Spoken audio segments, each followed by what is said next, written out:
പോരാളിയായ രാജാവിൻ്റെ ചിന്തകൾ എപ്പോഴും മറ്റു രാജ്യങ്ങളെക്കുറിച്ചായിരിക്കും. അവൻ്റെ രാജ്യത്തെക്കുറിച്ച് അവൻ ചിന്തിക്കത്തില്ല.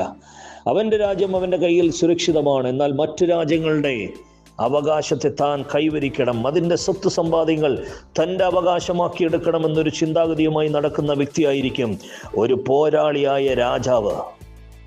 അവൻ കൂടുതൽ അവൻ്റെതായ രാജ്യത്തിൻ്റെ വിസ്തീർണം കൂട്ടണം. ഇത് മാത്രമായിരിക്കും അവൻ്റെ ചിന്തകൾ. ഇതുപോലെ ആയിരിക്കണം ഓരോ മനുഷ്യനും. അവൻ്റെ ചിന്തകൾ ചപ്പ് ചവർ എന്ന് പറയുന്ന ഈ ലോകത്തിലെ കാര്യങ്ങളെക്കുറിച്ച് ആയിരിക്കരുത്. മറ്റു രാജ്യം അവന് വേണ്ടി കാത്തിരിക്കുന്നു. ഈ രാജ്യത്തെ കരസ്ഥമാക്കുവാനായിരിക്കണം ഈ ലോകത്തിൽ അവനായിരിക്കണം. ഈ ചിന്താഗതി കൊണ്ട് നടക്കുന്നവനാണ് യഥാർത്ഥ പോരാളി എന്ന് പറയുന്നത്.